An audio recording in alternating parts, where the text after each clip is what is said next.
સુરતના વેસુમાં જાણીતી મોડેલની મર્સિડીઝ કારને આગ ચાંપવાનો મામલો. પોલીસે ફરિયાદ અને સીસીટીવીના આધારે આરોપી મિતેશ જૈનના સાગરીતોની કરી ધરપકડ. બંને આરોપીઓએ મિતેશના કહેવા પર કાર સળગાવ્યાની કરી કબૂલાત. આરોપી મિતેશ જૈન મોડેલનો પૂર્વ પ્રેમી હતો. આરોપી મોડેલને પોતાની સાથે રહેવા કરતો હતો દબાણ. મોડેલના પરિવારના સભ્યોની કારમાં જીપીએસ લગાવીને કરતો હતો પીછો. આરોપીએ એસિડ અટેકની પણ આપી હતી ધમકી.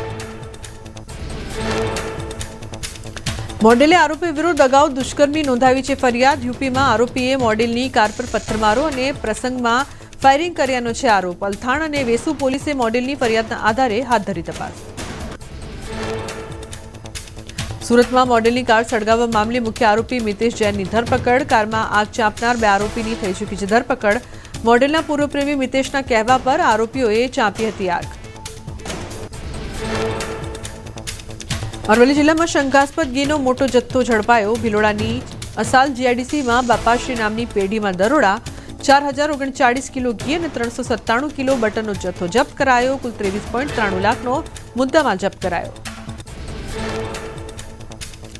અરવલ્લી એસઓજી ફૂડ અને ડ્રગ્સ વિભાગ અને એફએસએલ ટીમની સંયુક્ત કાર્યવાહી. ફૂડ એન્ડ ડ્રગ્સ દ્વારા કુલ 7 નમૂના લેવાયા.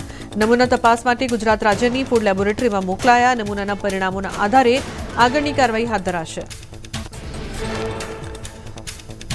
સુરેન્દ્રનગરના મૂડી તાલુકાના સડલા ગામની સીમમાં ગેરકાયદેસર સફેદ માટીના ખનન પર દરોડા. રૂપિયા 2 કરોડથી વધુનો મુદ્દામાલ કબજે કરાયો. સડલા ગામની સીમમાં સરકારી જમીનમાં ગેરકાયદેસર સફેદ માટીનું ખનન કરવામાં આવતું હતું. સફેદ માટીનું ગેરકાયદેસર ખનન કરતું હિટાચી મશીન, 3 ડમ્પર અને 4 મોબાઈલ ફોન સહિત રૂપિયા 2 કરોડ 50 લાખનો મુદ્દામાલ કબજે કરાયો. ગેરકાયદેસર ખોદકામ કરનાર જયપાલસિંહ કાઠિયા અને મુકેશ જાદવ વિરુદ્ધ માઇનિંગ એક્ટ હેઠળ કાર્યવાહી હાથ ધરાઈ. મહીસાગરના કડાણાના નાયબ મામલતદાર સામે ફોજદારી ગુનો દાખલ કરી શિક્ષાત્મક કાર્યવાહીની દરખાસ્ત. સંતરામપુરના નાયબ કલેક્ટરે કરી દરખાસ્ત. પોલીસે વિવિધ કલમો હેઠળ ફરિયાદ નોંધીને હાથ ધરી છે તપાસ. રાજ્યમાં આંખની ઓપીડીમાં ધરખમ થયો વધારો. 50% દર્દીઓને આંખમાં ડ્રાયનેસની ફરિયાદ. વધતા સ્ક્રીન ટાઈમને લઈને આંખમાં ડ્રાયનેસની સમસ્યા વધી. બાળકોને મોબાઈલના વળગણથી દૂર રાખવા તબીબોએ આપી સલાહ.